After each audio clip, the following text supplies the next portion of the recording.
Allahumma salli wa sallim ala sayyidina Muhammadin miftahi babi rahmatillah adada ma fi ilmillah salatan wa salaman daimain bida'a wa mulkillah wa ala alihi wa sahbihi wa mawala. Allahumma salli wa sallim ala sayyidina Muhammadin nuri syamsil irfan wa mahbati asraril Qur'an al-munqidhul azim wal mursyidul hakim ila siratikal mustaqim wa ala alihi haqqa qadrihi wa miqdarihi al-azim. Amma ba'd.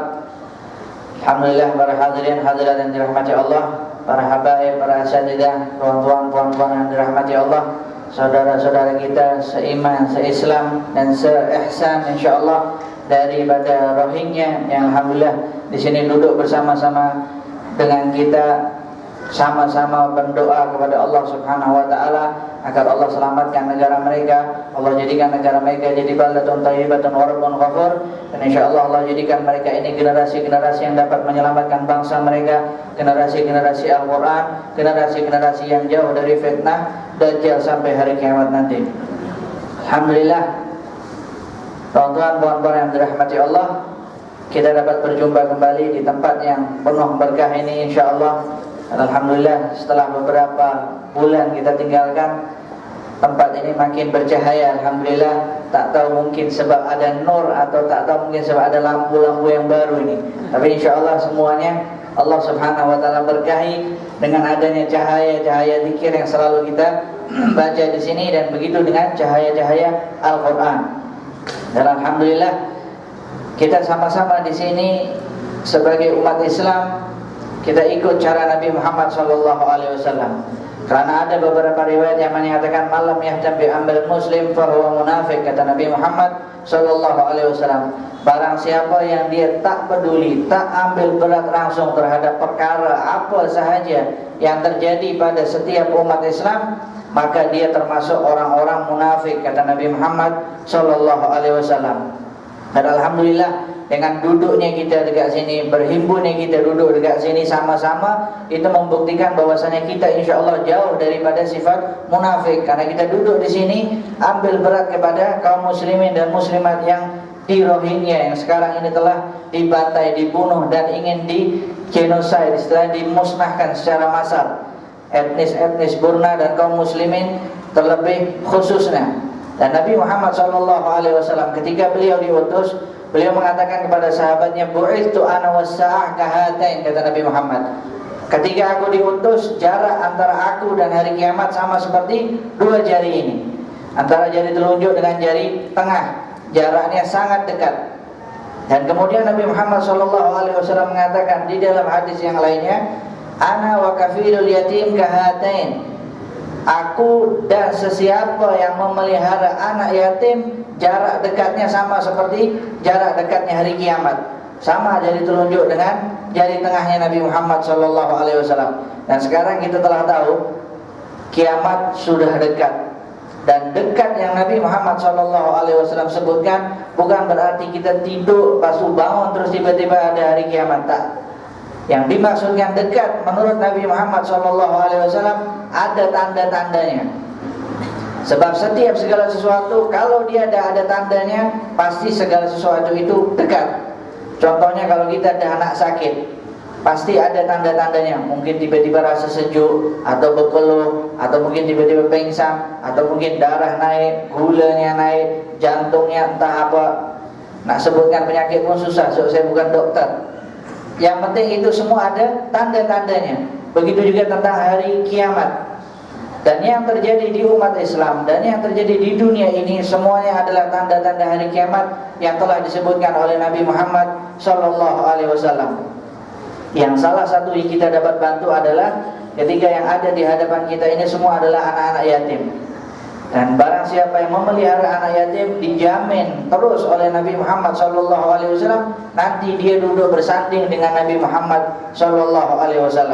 Jadi kalau kita nak duduk bersanding dengan Nabi Muhammad SAW, maka kita kena pelihara anak-anak yatim. Yang punya hartanya, pelihara dengan hartanya. Yang punya ilmunya, pelihara dengan ilmunya. Yang punya kemampuan-kemampuan yang lainnya, pelihara anak yatim itu dengan kemampuan yang Allah Subhanahu wa ta'ala berikan kepada mereka semua. Dan biasanya kalau ada fadilat-fadilat seperti ini, beberapa orang selalu bertanya, Ustaz, macam mana ramai yang pelihara anak yatim? Bila masa mereka dapat bersanding dengan Nabi Muhammad SAW? Itu pertanyaan jawabannya nanti ketika dia dah masuk surga. Baru dia tahu bila dia dapat bersanding dengan Nabi Muhammad SAW. Karena janjinya Nabi Muhammad SAW pasti beliau akan penuhi. Dan kemudian ketika kita selaku umat Islam, kita wajib ingat sabda Nabi Muhammad SAW, "Man farraja an mu'minin kurbatan, farrajallahu anhu qurba yaumil qiyamah." Barang siapa yang membebaskan kesulitan setiap orang mukmin selama dia di dunia, maka Allah pasti akan bebaskan segala kesulitan untuk dia di akhirat nanti. Dan Nabi Muhammad SAW memberikan kepada kita cara untuk selamat kita di hari akhirat. Karena kalau kita tidak jelaskan tentang perkara hari akhirat, maka kita akan susah untuk betul-betul memahaminya. Bahkan sebagian para ulama ada yang tak makan tak minum kalau membahas tentang menakutkannya perkara hari akhirat nanti. Dan Nabi Muhammad SAW memberikan kepada kita solusi yang mengangkat kesulitan umat Islam selama di dunia. Allah Subhanahu wa taala akan angkat semua kesalahan-kesalahan dan semua kesulitan-kesulitan selama kita di dunia. Salah satunya adalah kita membantu saudara-saudara kita yang ada di Rohingya. Itu salah satu bentuk bukti kita peduli terhadap mereka, kita ambil berat terhadap mereka semuanya. Dan di sini saya ingin bacakan satu hadis atau dua hadis yang mungkin sebagian belum pernah dengar tentang apa yang terjadi di akhir zaman ini, terutama ketika terjadi tentang pembunuhan massal. Pembunuhan massalnya atau genocide ini semua Nabi Muhammad SAW telah sebutkan di dalam hadisnya yang bermakna al-harj. Al-harj ini pembunuhan secara massal, semua orang akan dibunuh. Dan Nabi Muhammad SAW telah menyebutkan di dalam hadisnya, "Man naja min thalath faqad naja," kata Nabi Muhammad SAW. Yang selamat daripada tiga, maka dia pasti akan selamat sampai akhirat. Pertama kali yang Nabi Muhammad SAW sebutkan, "Man naja min mauti," kematianku, kata Nabi Muhammad SAW. Sebab beberapa bulan sebelum kematiannya Nabi Muhammad SAW, banyak orang-orang yang mengaku sebagai Nabi itu masih lagi Nabi Muhammad SAW hidup. Beberapa bulan sebelum kematian Nabi Muhammad SAW, mulai dari munculnya Musailamah al-Kadzdzab dan kawan-kawan mereka masing-masing mengaku Nabi. Kenapa? Karena mereka tahu Nabi Muhammad SAW akan meninggal dunia. Mereka tahu ayat-ayat Allah Subhanahu wa taala. Makanya Nabi Muhammad mengatakan, barang siapa yang selamat dari kematianku, dia akan selamat di dunia dan di akhirat. Kenapa? Karena ketika Nabi Muhammad nanti meninggal dunia, mulai percanggahan, perselisihan, perbezaan pendapat, perbezaan akidah dan lain sebagainya muncul selepas kematian Nabi Muhammad SAW. Itu wasiat pertama yang Nabi Muhammad wasiatkan kepada para sahabatnya. Kemudian yang kedua, yang selamat dari yang kedua ini maka dia pasti akan selamat. "Man naja min mautil khalifatil mustabir," kata Nabi Muhammad SAW. Barang siapa yang selamat dari kematian khalifah yang sabar. Siapa yang dimaksud oleh Nabi Muhammad SAW khalifah yang sabar ini adalah Sayyidina Utsman bin Affan. Karena semenjak kematian khalifah Sayyidina Utsman bin Affan, mulai fitnah semakin kuat dekat situ. Kata Nabi Muhammad, yang selamat tentang pembunuhan Sayyidina Utsman, maka dia akan selamat sampai hari akhirat.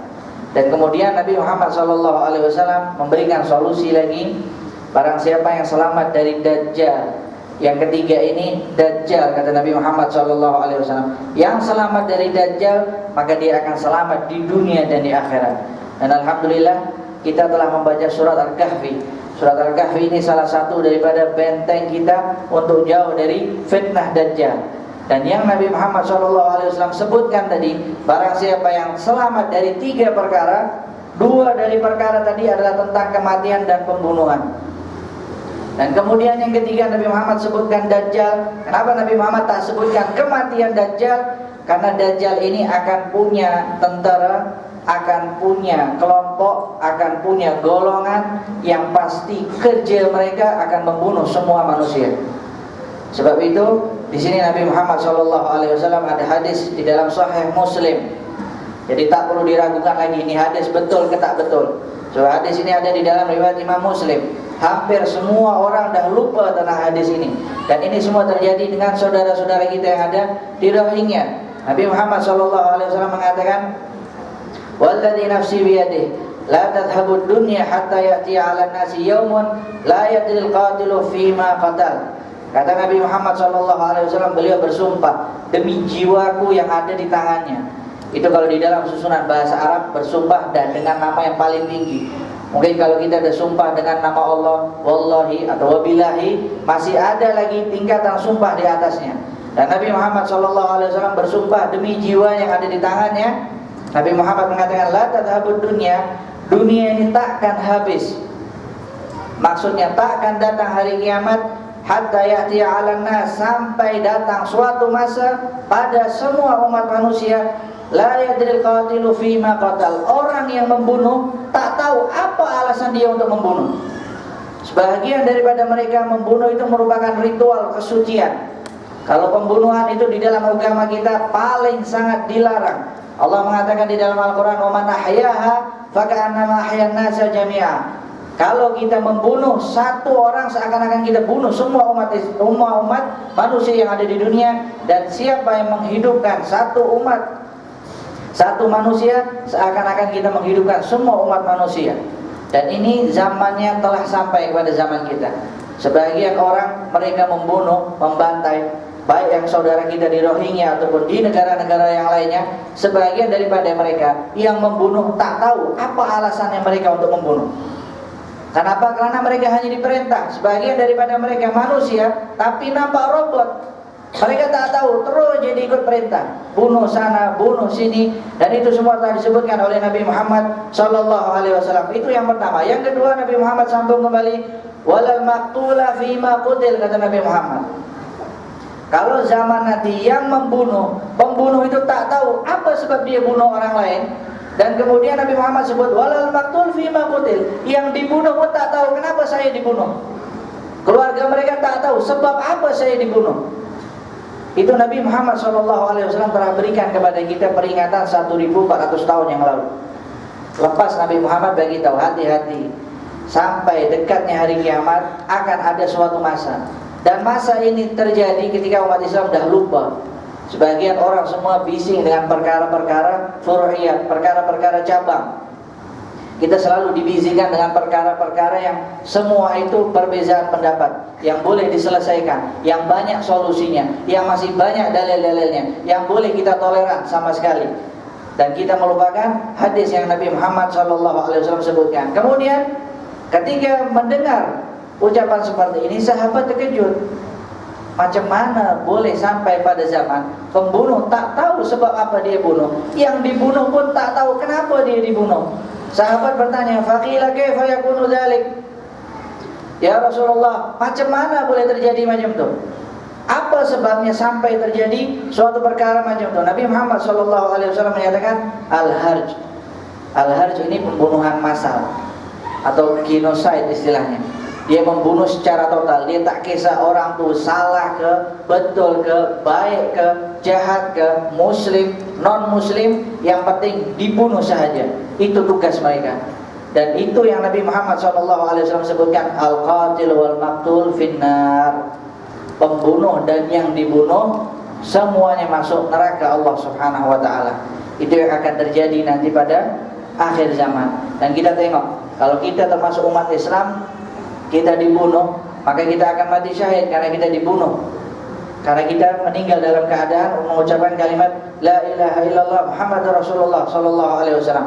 Namun kita tengok sekarang keadaan kita di dunia, yang menjadikan bukti setiap ada umat Islam, minoriti umat Islam, maka pasti umat Islam akan dizalimi. Pasti umat Islam akan disakiti. Sebab itu sebagian para ulama mengatakan ketika Nabi Muhammad diutus, wa ma arsalnaka illa rahmatan lil alamin, membawa kedamaian. Tentang kedamaian ini ada fiqh tentang kedamaian. Bagaimana cara kita untuk menebarkan kedamaian. Dan Nabi Muhammad SAW telah sebutkan di beberapa hadisnya, nanti ketika kalian melupakan Allah, ketika kalian melupakan Nabi Muhammad SAW, ketika kalian melupakan Al-Quran, Nabi Muhammad SAW mengatakan kalian pasti akan minta bantuan kepada orang-orang non-muslim. Sekarang kita tengok kejadian di Rohingya. Kita minta bantuan dengan siapa? United Nation, dengan orang-orang yang ada di barat, dengan orang-orang yang sebetulnya mereka lah yang bertanggung jawab atas pembantaian ini yang terjadi. Tetapi karena kita dah lupa dengan Allah, kita lupa dengan Nabi Muhammad SAW, kita lupa dengan Al-Quran, bahkan kita lupa dengan hadis yang disebutkan di dalam kitabnya umat Islam, Sahih Muslim, riwayat Muslim, kita telah lupa segala-galanya. Sebab itu yang hanya kita lakukan di sini adalah berdoa kepada Allah Subhanahu wa taala agar Allah Subhanahu wa taala angkat semua bala yang ada terjadi di dunia ini, terutama saudara-saudara kita yang berada di Rohingya. Dan kemudian hadis yang selanjutnya, Nabi Muhammad SAW mengatakan masih sekitar tentang pembunuhan massal. Kenapa disebutkan hadis ini? Karena kita telah terjadi depan mata kita, saudara kita dibantai, saudara kita dibunuh, saudara kita dizalimi. Sebahagian daripada mereka negara-negara tanah tampung mereka. Sebahagian daripada mereka susah nak lari, nak pergi kemana. Sebagian daripada mereka mungkin ada yang keluar dari agamanya.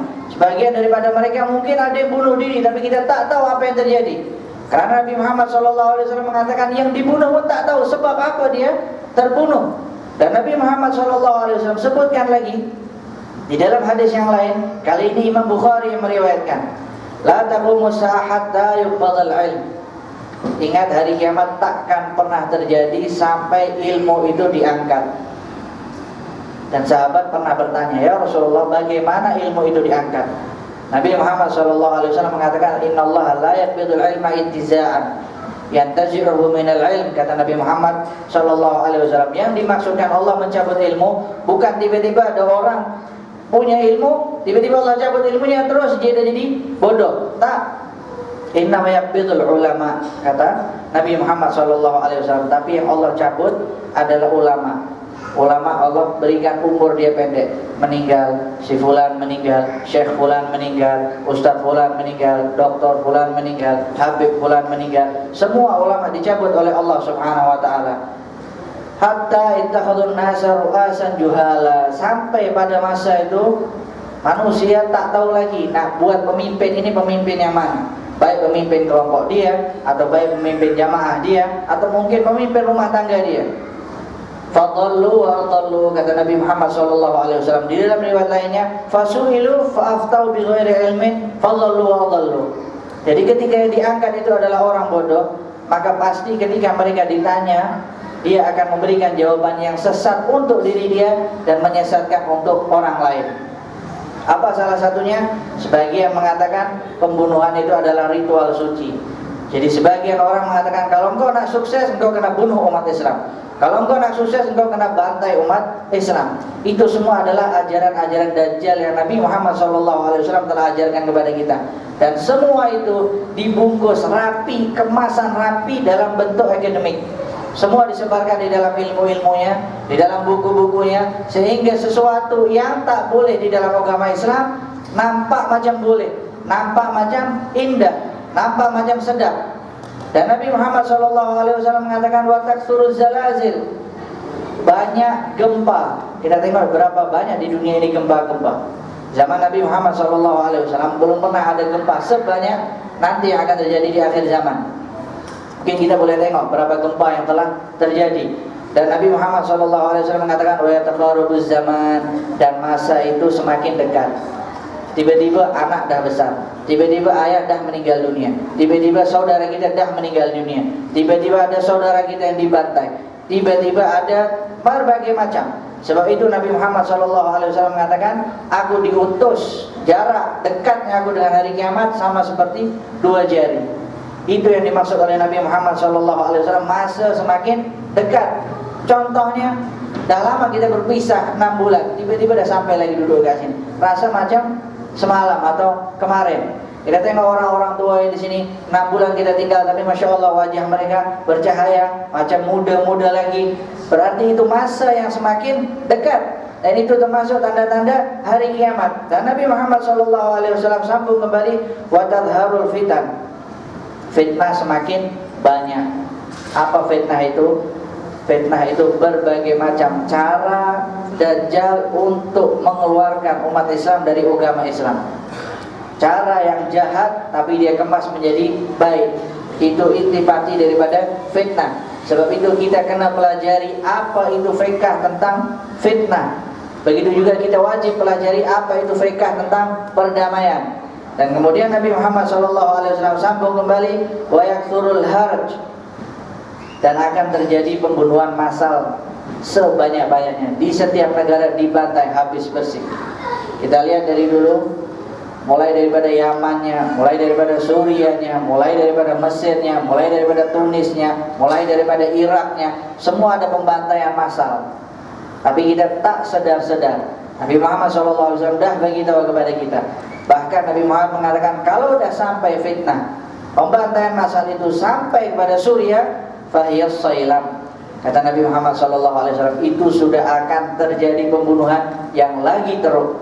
Dan terbukti selepas Suriah, kita tengok negara-negara yang lain yang ada umat Islam yang minoriti. Mungkin sebahagian ditutup oleh media-media, tapi sebagian mulai dibuka, sebagian terbuka dengan sendirinya.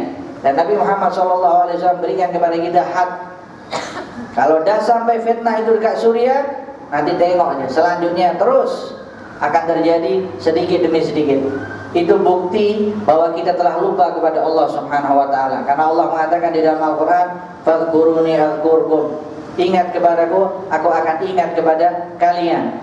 Dan Nabi Muhammad SAW mengatakan, ketika terjadi perang, pembunuhan massal secara total, Nabi Muhammad mengatakan, hatta yaktsura fikumul mal fayafir.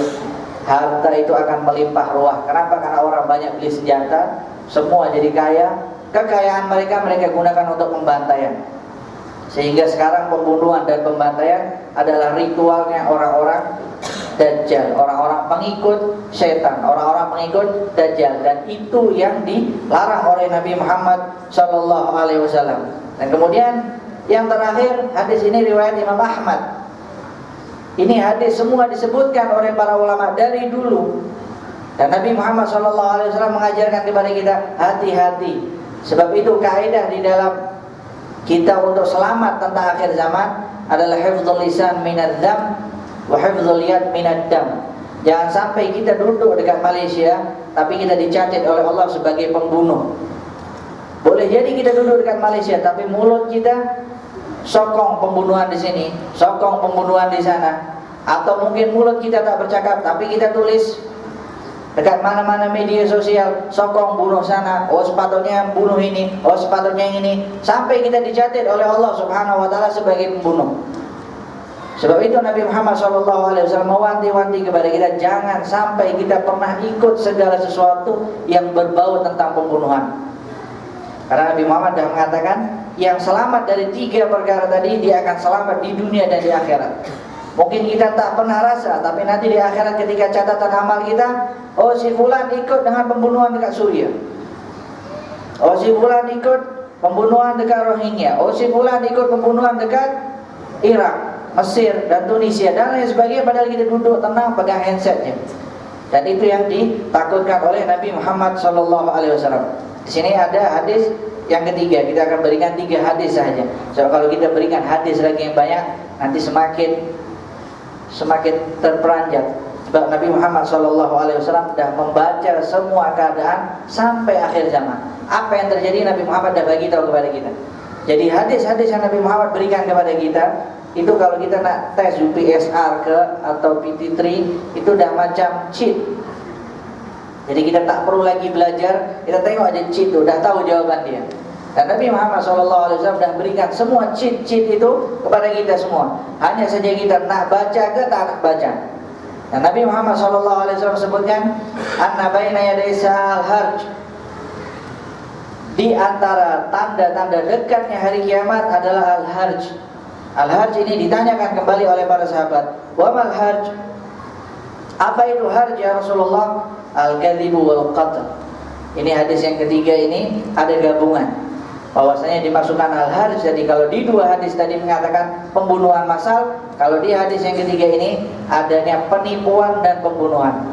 Kenapa? Sebab tak mungkin orang kalau nak membunuh dia tak tipu dulu. Dia tipu dulu baru dia akan bunuh. Sebab itu ketika dia membunuh, dia tak tahu sebab apa dia membunuh, karena dia dah kena tipu. Dan sifat penipu itu adalah sifatnya Dajjal. Dan itu yang dimaksud oleh Nabi Muhammad SAW pada hadis yang ketiga. Yang selamat dari Dajjal, dia akan selamat di dunia dan di akhirat. Dan Nabi Muhammad SAW sambung kembali, qalu aktsaru mimma naqtulul an. Kata Nabi Muhammad SAW, kata para sahabat kepada Nabi Muhammad, lebih banyak ya Rasulullah daripada perang kita. Sahabat waktu itu beberapa kali perang. Lebih banyak ke peperangan itu, lebih banyak ada yang terjadi pembantaian. Kata Nabi Muhammad SAW, innahu laisa biqatlikumul kuffar walakinahu qatlu ba'dikum ba'dha. Ini hadis yang ini dah jelas lagi. Bukan hanya di Rohingya, tapi di negara-negara lain.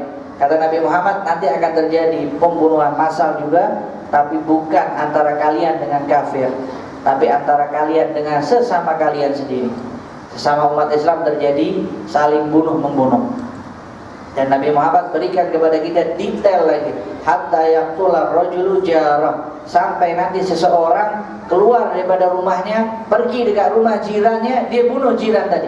Tak ada sebab apa-apa, saja dia nak bunuh. Jadi pembunuhan nanti macam orang kalau haus, lapar, nak cari makanan, apa aja yang lapar, dia kalau dah lapar betul-betul makanan macam mana, sedap, entah sedap, dia akan makan. Sama ketika nanti, dia akan tiba-tiba keluar dekat rumah jiran dia, kemudian tiba-tiba dibunuh. Dan semoga Allah Subhanahu wa taala jauhkan daripada jiran-jiran seperti itu. Dan kemudian Nabi Muhammad sambung kembali, kalau kita selamat dari jiran ya Rasulullah, wa yaqtulu akhahu, adik dia akan bunuh abang dia. Abang dia akan bunuh adik dia, tak ada sebab. Adik dia tak tahu kenapa dia dibunuh, dan abang dia pun waktu dia bunuh dia tak tahu apa sebab itu. Dan Nabi Muhammad SAW sambung kembali, wa yaqtulu ammah, kalau mungkin adik-beradik tak saling bunuh-membunuh, dia akan bunuh bapak saudara dia, atau dia akan bunuh mak saudara dia. Kita tengok macam mana detailnya Nabi Muhammad SAW sebut, satu persatu Nabi Muhammad sebut. Dan kemudian Nabi Muhammad sambung kembali, wa yaqtulu ibna ammi, kalau dia tak bunuh jiran dia, tak bunuh adik-beradik dia, tak bunuh mak saudara dia, bapak saudara dia, dia akan bunuh cousin dia. Berarti intinya akan terjadi pembunuhan secara massal, secara total. Orang semua akan gila dengan membunuh. Orang semua akan cinta terhadap pembunuhan. Dan itu yang telah disebutkan oleh Nabi Muhammad SAW. Kemudian para sahabat terkejut. Qalu subhanallah, wa ma'ana uqulana ya Rasulullah. Betul ke akan terjadi? Kita ni ada akal ke tak ada akal? Sahabat Nabi Muhammad SAW terperanjat. Macam mana orang boleh bunuh jiran dia, kawan dia, anak saudara dia, mak saudara dia, adik beradik dia? Pertanyaan sahabat, kita ada akal ke tak wahai Nabi Muhammad SAW pada masa itu? Apa jawaban Nabi Muhammad SAW? La, tak ada. Orang dah tak berakal lagi. Kenapa orang dah tak berakal lagi? Manusia macam haiwan. Sebab itu di dalam kaidah usul atau di dalam kaidah mantik, namanya manusia itu hayawanun natik, haiwan yang dapat berbicara. Beza kita dengan haiwan, kita boleh bercakap, haiwan tak boleh bercakap. Kita boleh bercakap sesama kita, tapi haiwan tak boleh bercakap dengan kita. Itu nanti dibahas lagi. Dan ini yang akan terjadi di akhir zaman. Nabi Muhammad mengatakan tak, mereka tak ada akal langsung. Illa annahu yanzi'u uqul ahli dzalika zaman hatta yahsiba ahadukum annahu ala syai' wa laysa ala syai'. Zaman pada itu Nabi Muhammad mengatakan akan dicabut akal-akal mereka, sehingga mereka merasa diri mereka ini benar, tapi mereka tak benar. Jadi itu yang paling berbahaya. Orang yang paling berbahaya adalah orang bodoh, tapi dia tak sedar dia itu bodoh. Itu yang disebutkan oleh Nabi Muhammad SAW. Dan macam mana orang boleh jadi bodoh dan dia tak sadar dia itu bodoh? Itu semua adalah caranya Dajjal. Itu semua yang diajarkan oleh Dajjal. Dan ketika Dajjal itu mengajarkan pembunuhan itu adalah sedap, pembunuhan itu adalah indah, pembunuhan itu adalah ritual kesucian, Nabi Muhammad SAW sangat menentang ritual tersebut, sangat menentang ajaran tersebut. Sebab itulah ketika kita mendapatkan berita tentang saudara-saudara kita di Rohingya dibantai, dibunuh, dihinakan dan lain sebagainya, itu adalah bentuk keteledoran kita kepada Allah Subhanahu wa taala. Sebab itu Nabi Muhammad SAW selalu memberikan kepada kita solusinya, didik generasi-generasinya. Kalau bisa semua anak-anak Rohingya di sini hafal Al-Quran. Nanti selepas hafal Al-Quran, sebahagian daripada mereka masukkan ke sekolah umum, masukkan ke bagian ilmu-ilmu yang lain, masukkan ke bagian ilmu agama, sebagian ilmu sains, dan sebagian politik, sebagian ekonomi, semua masukkan. Kenapa? Karena mereka dah hafal Al-Quran dan kita akan selalu memelihara mereka. Kalau dah terjadi seperti itu, nanti akan muncul kebangkitan umat Islam. Karena kebangkitan akan muncul di generasi-generasi budak-budak kecil ini. Sebab kita tak tahu apa yang terjadi di masa depan, kecuali kalau kita baca caranya Nabi Muhammad SAW. Dan semoga Allah Subhanahu wa taala jadikan kita umat-umat yang peduli kepada umat Islam, peduli terhadap sesama saudara kita, dan kemudian kita bantu saudara-saudara kita yang ada di Rohingya dengan semampu kita, yang punya ilmu dengan ilmunya, yang punya harta dengan hartanya, dan kemudian yang punya tenaga dengan tenaganya. Dan alhamdulillah ketika di sini tadi dapat berita ada yang namanya tabung ya untuk Rohingya. Dan alhamdulillah dah dapat dana yang banyak. Insyaallah Allah Subhanahu wa taala akan gantikan setiap orang yang menyumbang untuk demi keselamatan orang-orang Rohingya, baik dari segi pendidikan dia, ataupun kewarganegaraan dia, ataupun tempat tinggal dia, ataupun makanan-makanan dia. Dan kemudian setelah selesai di sini, saya ingin bacakan Hizbun Nasr.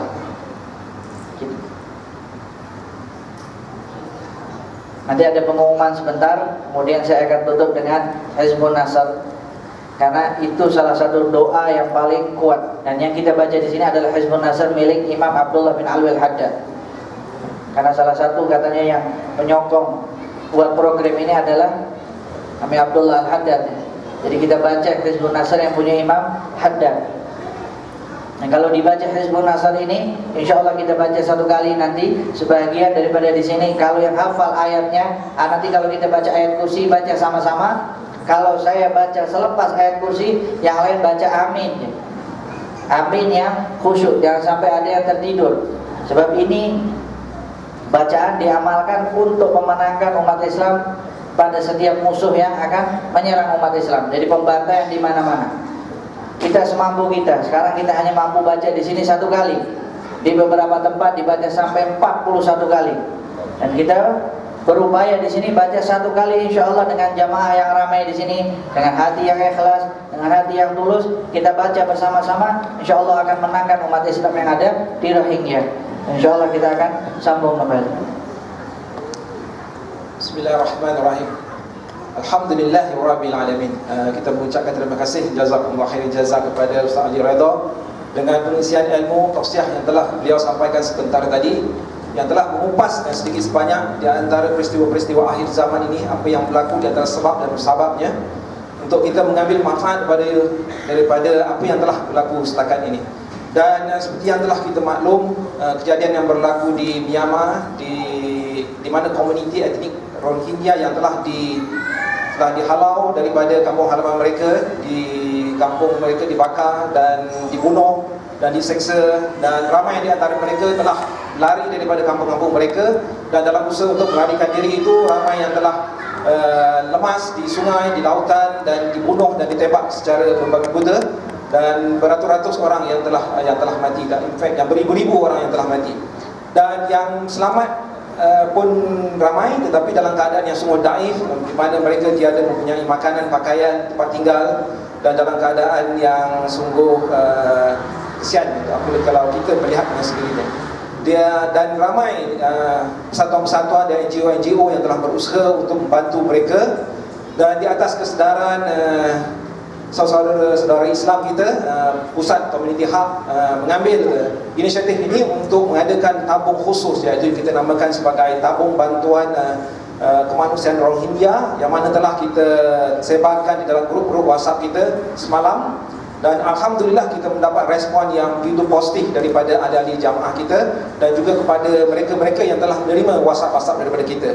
Dan kita juga pada malam ini dihadiri daripada sebuah sebuah dipanggil company, iaitu apa nama dia, projek Rumah Satu Malaysia, yang mana mereka telah berusaha selama satu hari, daripada pagi, daripada hari ini pada pagi tadi sehingga petang ni, sehingga petang ini, yang telah dipimpin oleh dua daripada staf mereka, iaitu Muhammad dan Nik, yang telah berjaya mengutip daripada sumbangan daripada staf-staf mereka sahaja, iaitu sebanyak 12,500. So secara rasminya saya ingin menjemput wakil mereka, Encik Nik, untuk hadir ke hadapan, dan juga Habib Abdullah Al-Haddad sebagai wakil daripada pihak hak untuk menerima daripada sumbangan beliau, insyaAllah. Silakan.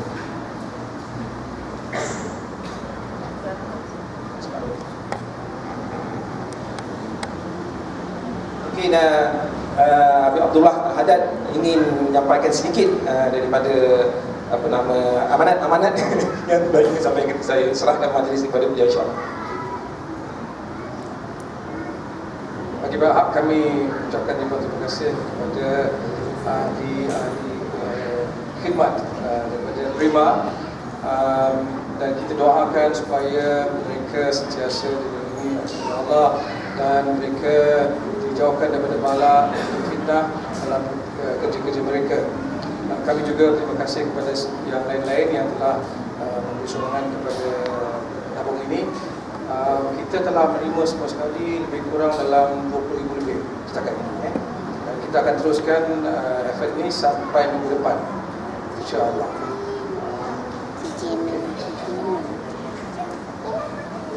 Terima kasih daripada wakil daripada Prima, Encik Nik dan juga Encik Muhammad yang telah secara rasminya menyerahkan bantuan ini kepada PKH. Kita ucapkan banyak terima kasih. Semoga mereka-mereka yang bersama-sama memberikan sumbangan ini, Allah SWT menambahkan rezeki mereka, memanjangkan umur mereka, menjauhkan mereka daripada segala bala bencana, dan memberi mereka kebaikan dunia ini dan akhirat, insya-Allah. Dan Allah mudahkan urusan projek-projek perumahan yang mereka sedang uruskan ini, insya-Allah. Dan juga kita ucapkan juga banyak terima kasih kepada ahli-ahli para jamaah kita yang secara berterusan memberikan infak di dalam kepada kita ni, terus secara online. Kepada sesiapa yang ingin memberikan sumbangan ini, boleh terus memberikan sumbangan ini dengan WhatsApp yang telah saya berikan itu, yang ada tertulis akaun Maybank, dan namanya adalah Pusat Komuniti Pusat Komuniti Awi Akhirat Malaysia. Dan apa lagi?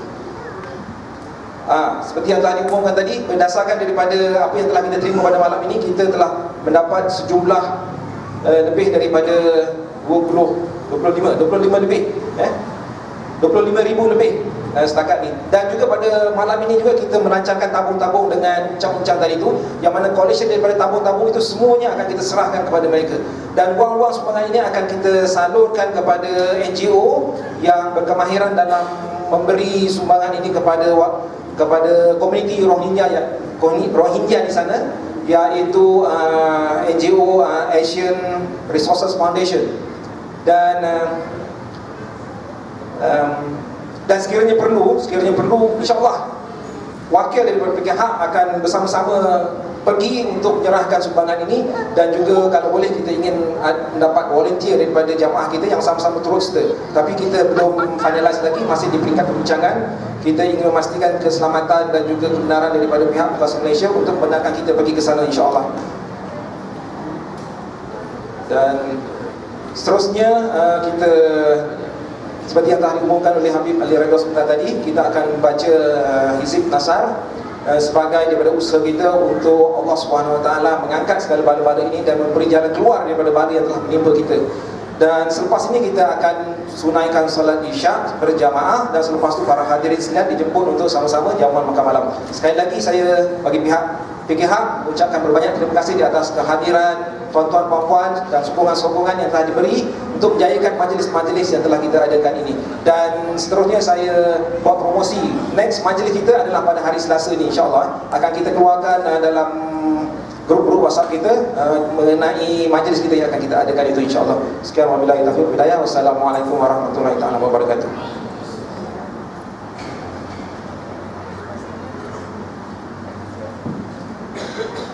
Sebelum kita baca, kita niatkan pertama kali untuk kita beristighfar kepada Allah Subhanahu wa taala, taubat kepada Allah agar Allah Subhanahu wa taala ampuni dosa-dosa kita. Dan yang kedua, kita bersyukur kepada Allah Subhanahu wa taala kita hidup di negara yang aman, tentram, nyaman, selesa, tak ada gangguan dari mana-mana.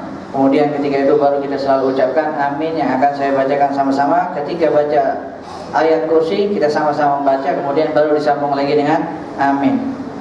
بسم الله الرحمن الرحيم إنا فتحنا لك فتحا مبينا ليغفر لك الله ما تقدم من ذنبك وما تأخر ويتم نعمته عليك ويهديك صراطا مستقيما وينصرك الله نصرا عزيزا وكان عند الله وجيها في الدنيا والآخرة ومن المقربين وجهت وجهي الذي فطر السماوات والأرض بسم الله الرحمن الرحيم نصر من الله وفتح قريب وبشر المؤمنين يا أيها الذين آمنوا كونوا أنصار الله كما قال عيسى ابن مريم للحواريين من أنصاري إلى الله قال الحواريون نحن أنصار الله sama-sama الله لا إله إلا هو الحي القيوم لا تأخذه سنة ولا نوم السماوات وما في الأرض من ذا الذي يشفع عنده إلا بإذنه يعلم ما بين أيديهم وما خلفهم ولا يحيطون بشيء من علمه إلا بما شاء وسع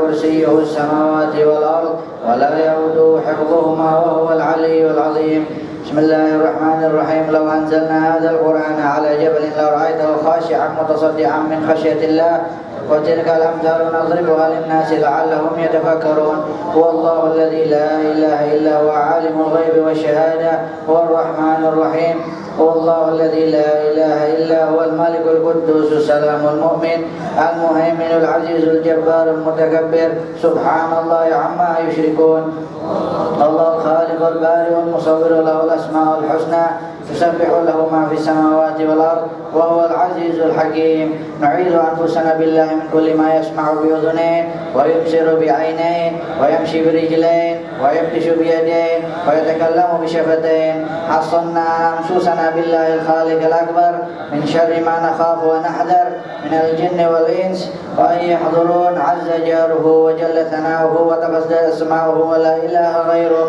اللهم إنا نجعلك في نحور أعدائنا ونعوذ بك من شرورهم وتحيرهم ومكرهم ومكائدهم أطف نار من أراد بنا عداوة من الجن والإنس يا حافظ يا كافي يا محيط يا حافظ يا كافي يا محيط يا حافظ يا كافي يا محيط سبحانك يا رب ما أعظم شأنك وعز سلطانك تحصنا بالله وبأسماء الله وبآيات الله وملائكة الله وأنبياء الله ورسول الله وصالحين من عباد الله حصنا أنفسنا بلا إله إلا الله محمد رسول الله صلى الله عليه وسلم اللهم احرسنا بعينك التي لا تنام واكنفنا بكنفك الذي لا يرام وارحمنا بقدرتك علينا فلا نهلك وأنت ثقتنا ورجاؤنا يا غياث المستغيثين يا درك الهالكين يا غياث المستغيثين يا درك الهالكين يا غياث المستغيثين يا درك الهالكين اكفنا شر كل طارق يطرق بليل أو نهار إلا طارق يطرق بخير إنك على كل شيء قدير بسم الله نلقي أنفسنا من كل ما يؤذي ومن كل حاسد الله شفانا بسم الله رقينا اللهم رب الناس أذهب الباس اشفي أنت شافي وعافي أنت المعافي لا شفاء إلا شفاؤك شفاء لا يغادر سقما ولا ألما يا كافي يا وافي يا حميد يا مجيد ارفع عنا كل تعب شديد واكفنا من الحد والحديد والمرض الشديد والجيش العديد يا كافي يا وافي يا حميد يا مجيد ارفع عنا كل تعب شديد واكفنا من الحد والحديد والمرض الشديد والجيش العديد يا كافي يا وافي يا حميد يا مجيد ارفع عنا كل تعب شديد واكفنا من الحد والحديد والمرض الشديد والجيش العديد واجعل لنا نورا من نورك وعزا من عزك ونصرا من نصرك وبهاء من بهائك وعطاء من عطائك وحراسة من حراستك وتأييدا من تأييدك يا ذا الجلال والإكرام والمواهب العظام نسألك بك ولا نسألك بأحد غيرك أن تكفينا شر كل ذي شر إنك أنت الله الخالق الأكبر وصلى الله على سيدنا محمد وآله وصحبه وسلم تسليما كثيرا طيبا مباركا فيه والحمد لله رب العالمين ظاهرا وباطنا وعلى كل حال يا أرحم الراحمين يا أرحم الراحمين يا أرحم الراحمين والحمد لله رب العالمين الفاتحة Al-Fatihah.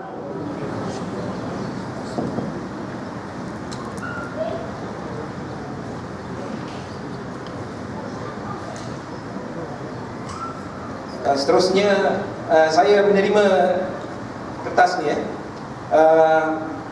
jumlah kutipan yang telah kita terima setakat ni malam ni sebentar tadi.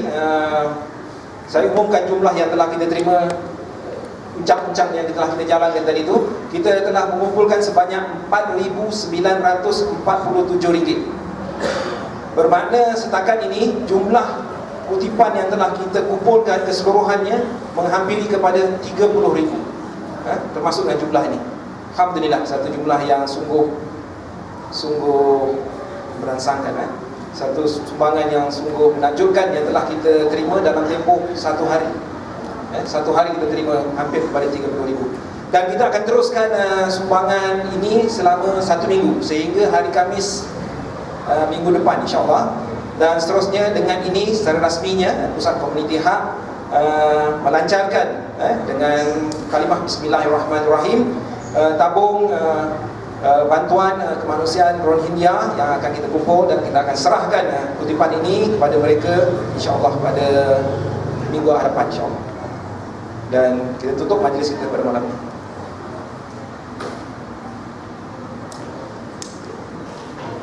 Al-Fatihah.